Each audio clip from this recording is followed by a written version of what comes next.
All right, so are you ready for this? We're diving deep into Think and Grow Rich today. Ooh, a classic. Yeah, it is. And you requested we dig into the 1937 audiobook edition, so that's what we're looking at specifically. Looking forward to it. Now, the book's main idea is pretty bold. Hmm. Hill argues that your thoughts can, like, literally become riches. Mm. Not just through hard work, though, like a lot of these books say, but through building up a certain mindset. Interesting. So is this just motivational fluff? Or is But there something more to it? What do you think? I think there's definitely something deeper going on. It's intriguing how Hill balances practical advice with, almost like a spiritual approach to success. Yeah. He's not talking about magic, but like a system, Yeah. principles based on belief and intention. Right. And he starts with a story that just grabs you right away. Okay. Edwin Barnes and his crazy desire to work with Thomas Edison. Oh, yeah, I remember that one. Now, Barnes had almost nothing going for him. No money, no connections, barely any education. Yeah. But he had this burning desire to work with Edison, not just for him. Interesting distinction. Yeah. And what's amazing is he, like, hopped a freight train to get to Edison's lab. Wow. That's serious dedication right there. It really shows you, I think, the power of that definite desire that Hill keeps talking about. Hmm. It wasn't just hoping. Barnes had a clear goal and wouldn't give up. Yeah. He wouldn't leave Edison's office until he got a chance. Wow. So what does that tell us about belief and action? Makes you think, right? Like, do we underestimate how powerful our will can be sometimes? Yeah.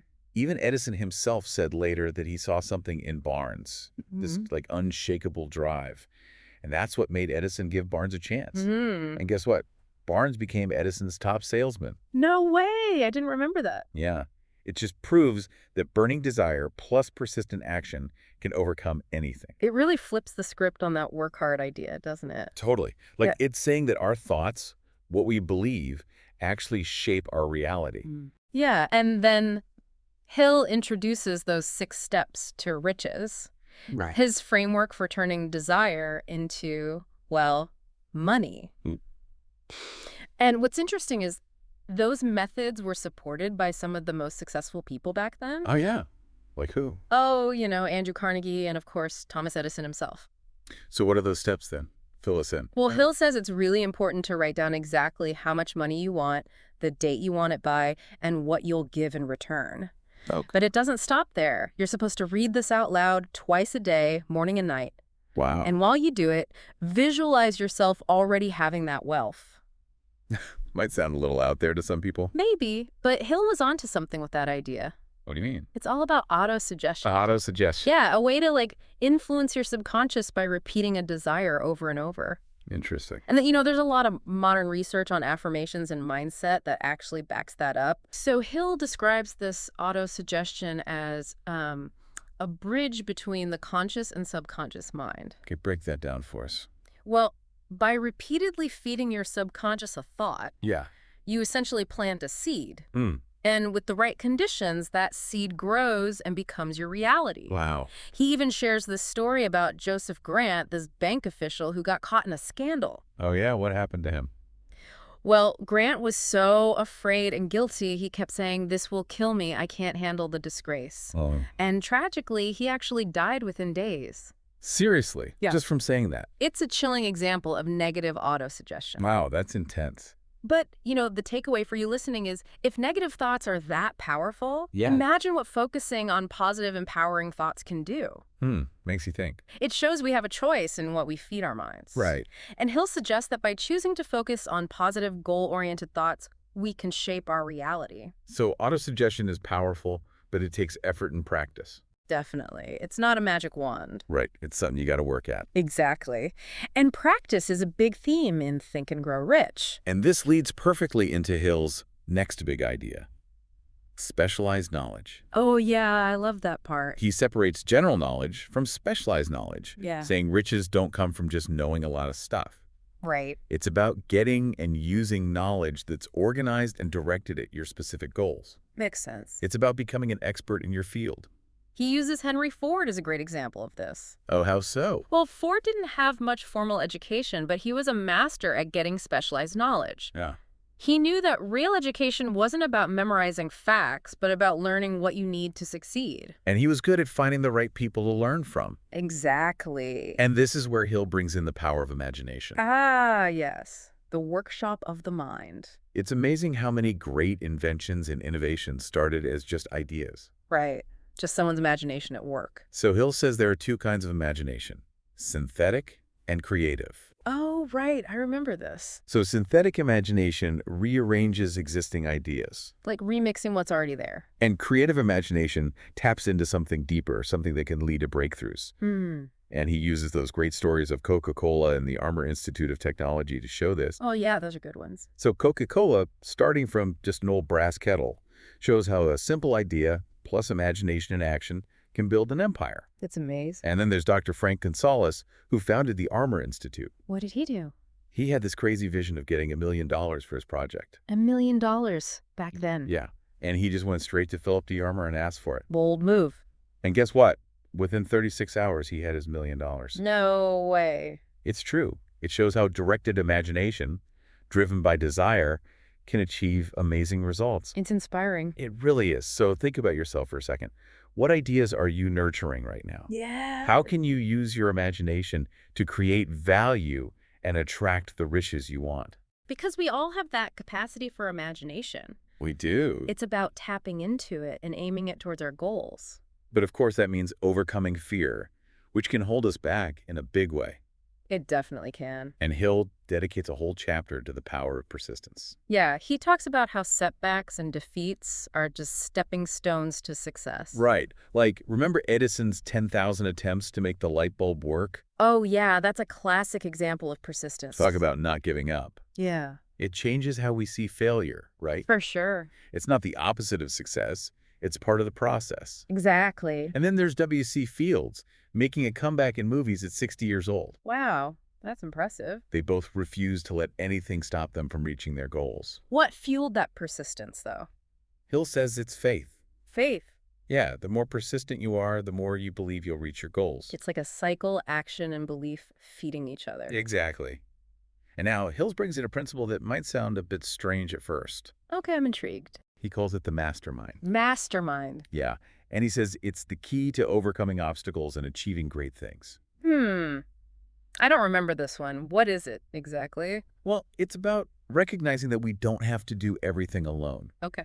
The mastermind principle is about synergy, Synergy. like combining the knowledge and effort of a group of people working towards the same goal. So, like, teamwork on a whole other level. Exactly. It's about using collective intelligence to reach a goal. Interesting. Think about the people you admire, the ones who've achieved great things. Yeah. Do you think they did it all by themselves? Probably not when you think about it. Right. They surrounded themselves with brilliant minds.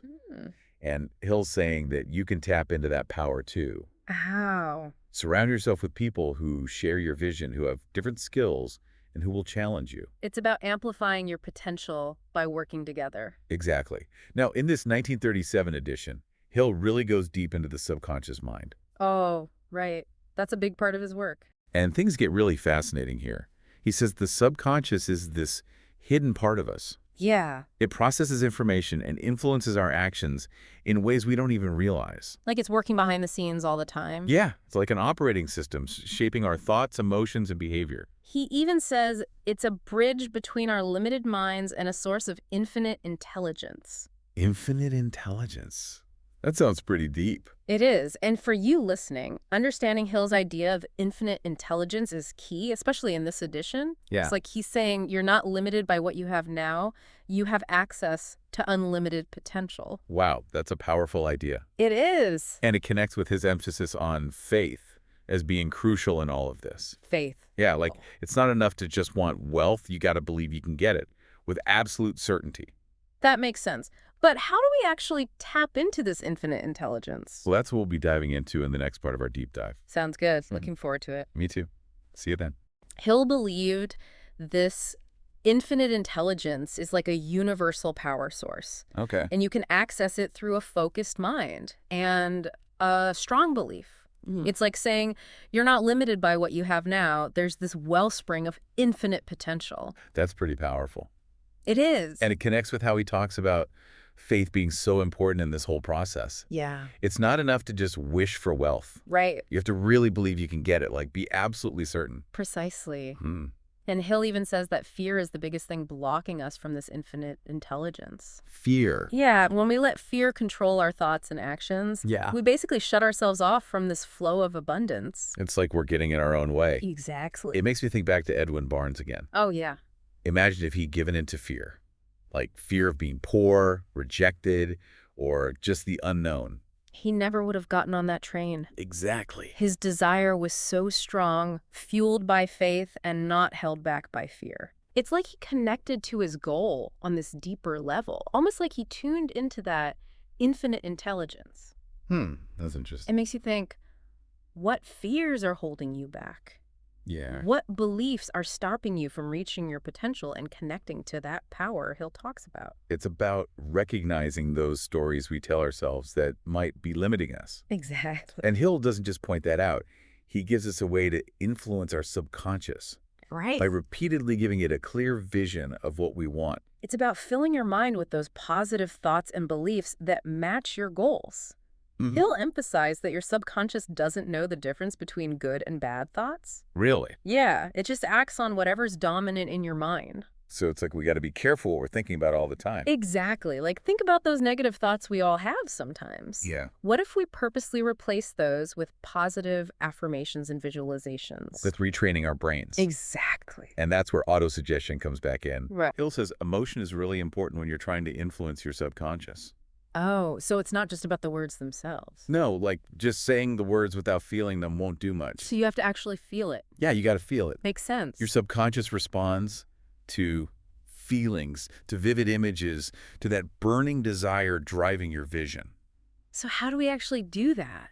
Hill says, read your written statement of desire out loud, Okay. morning and night, with real emotion and belief. Like, you really mean it. Exactly. Imagine you already have those riches and feel the joy and gratitude.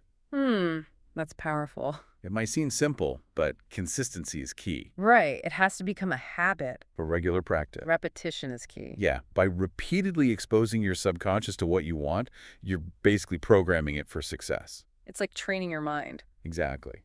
But Hill doesn't shy away from the negative stuff either. Oh, like what? He had a whole chapter about conquering fear. Fear. Yeah, that can really paralyze us. It can totally sabotage our efforts. So what does he say about it? Well, he identifies 6 basic fears: 6. What are they? poverty, criticism, ill health, loss of love, old age, and death. Wow.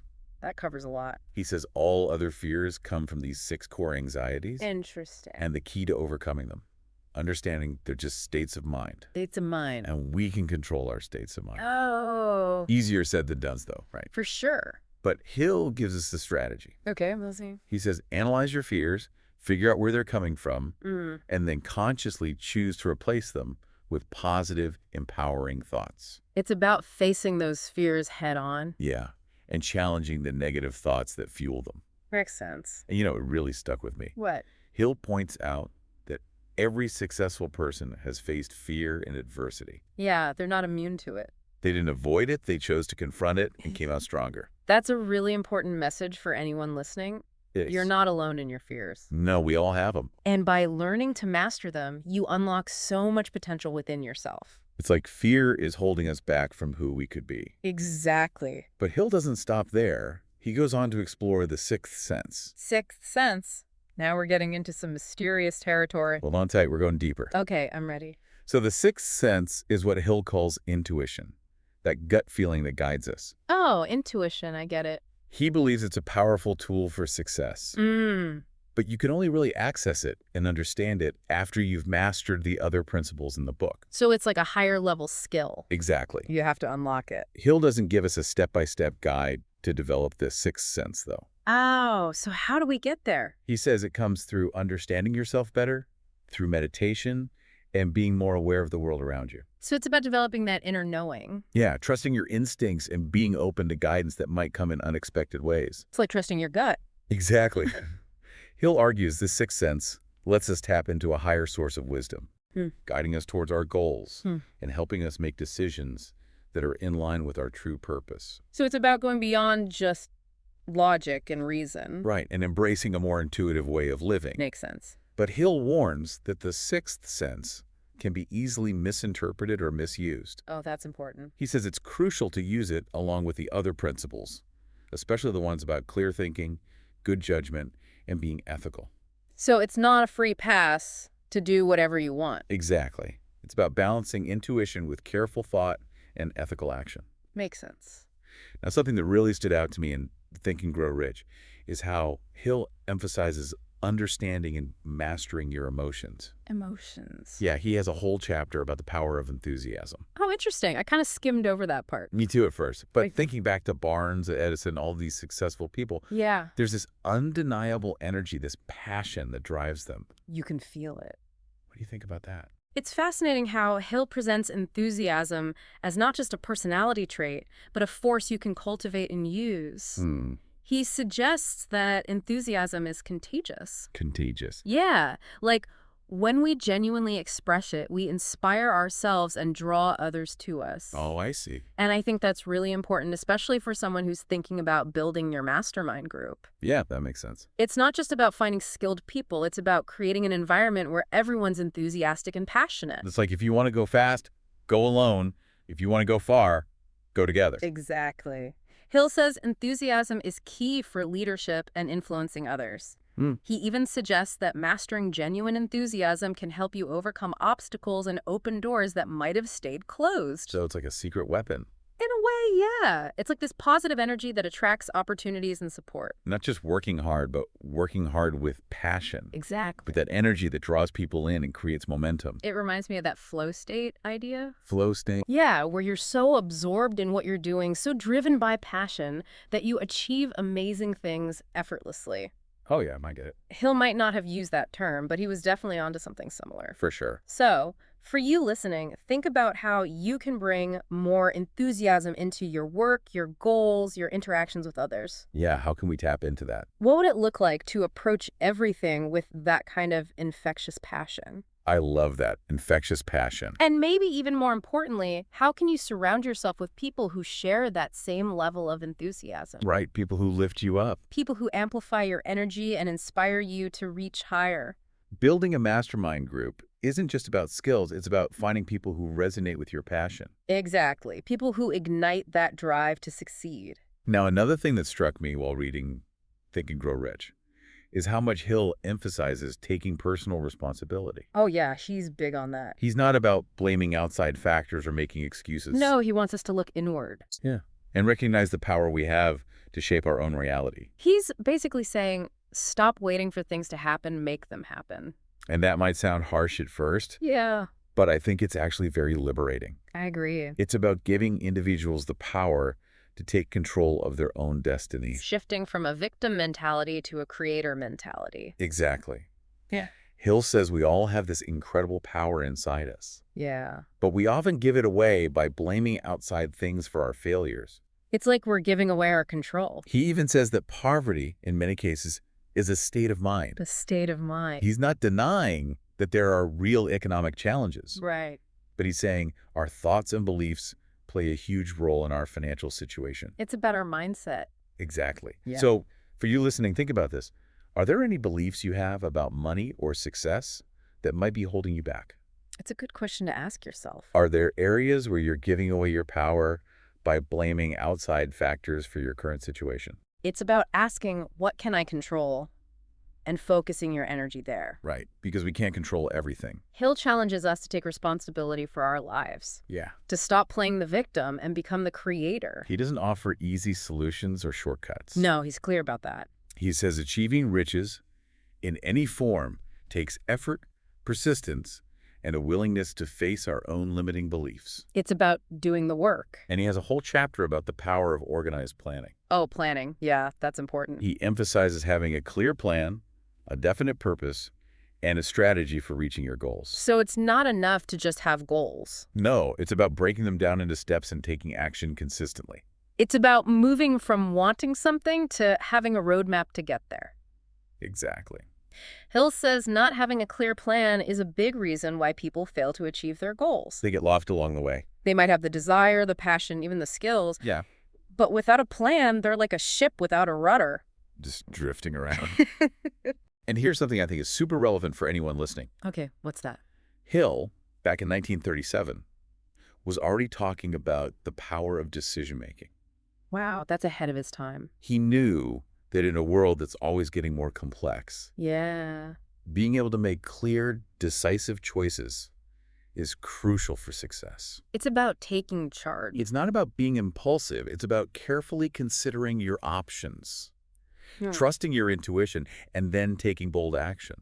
He even warns against procrastination. Oh, yeah, he calls it the thief of time. It's so true. And that message is even more relevant today with all the distractions we have. We're constantly bombarded with stuff.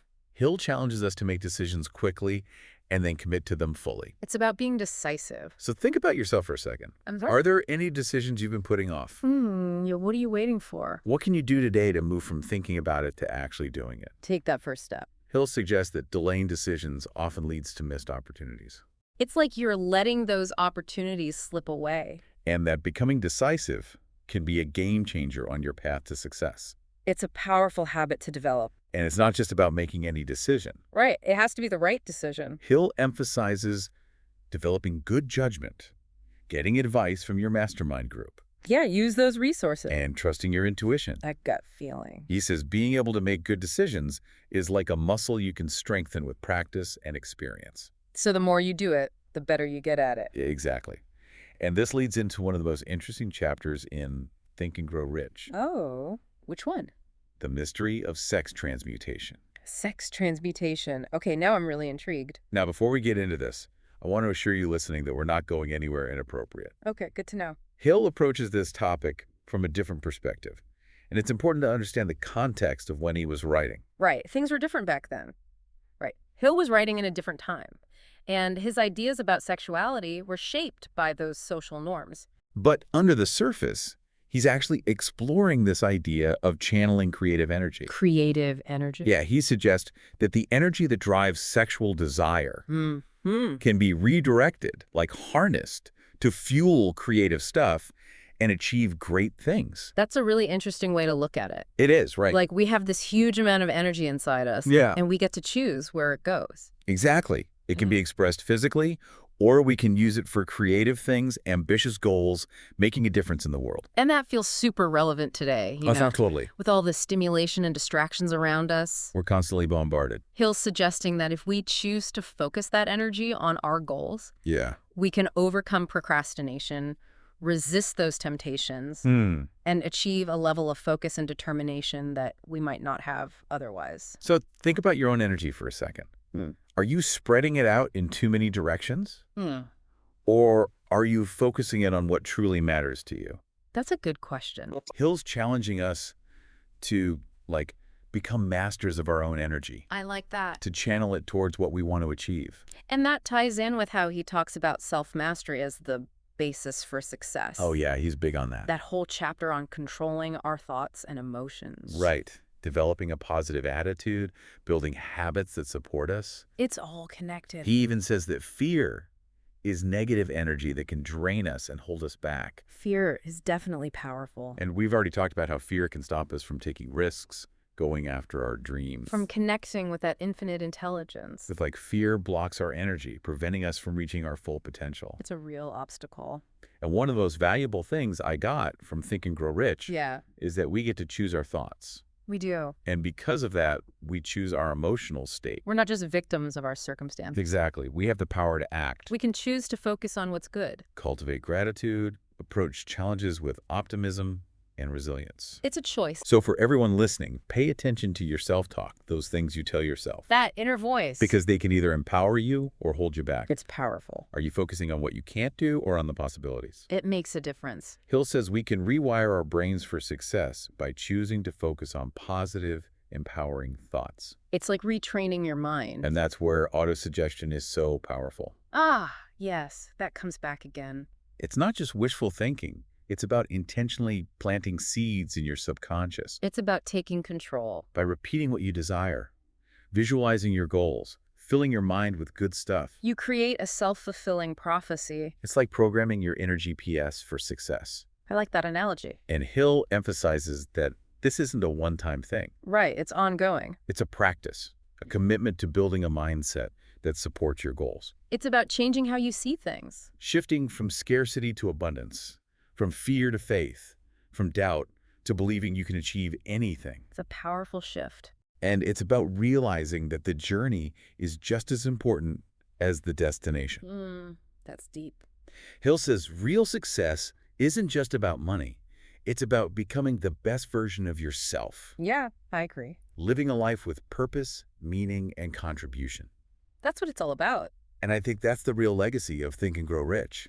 His lasting impact. It's not about getting rich quick. It's a philosophy for a rich life. A life filled with richness. A life that aligns with what you truly desire and your highest potential. Beautifully said. Hill's work is a call to action. It is. He doesn't want you to just read his words. He wants you to live them, To embody them. to go out and create your own success story, It's an invitation to step into your power. to embrace your potential and create a life that's truly extraordinary. I love that. Well, I think we've given everyone a lot to think about today. Lots to digest. But remember, this deep dive is just the start. It's a jumping off point. Think and Grow Rich is a book to come back to reflect on, and most importantly, to put into practice. To apply in your own life. Hill's work is a call to action. It is. He doesn't want you to just read his words. He wants you to live them, To embody them. to go out there and create your own success story, It's an invitation to step into your power. to embrace your potential and create a life that's truly extraordinary. I love that. I think we've given everyone a lot to think about today. Lots to digest. But remember, this deep dive is just the start. It's a jumping off point. Think and Grow Rich is a book to come back to reflect on, and most importantly, to put into practice. To apply in your own life. So there you have it, our deep dive into Think and Grow Rich. I hope this sparks some new ideas for you, some new possibilities to explore. Now go out there and start thinking and growing.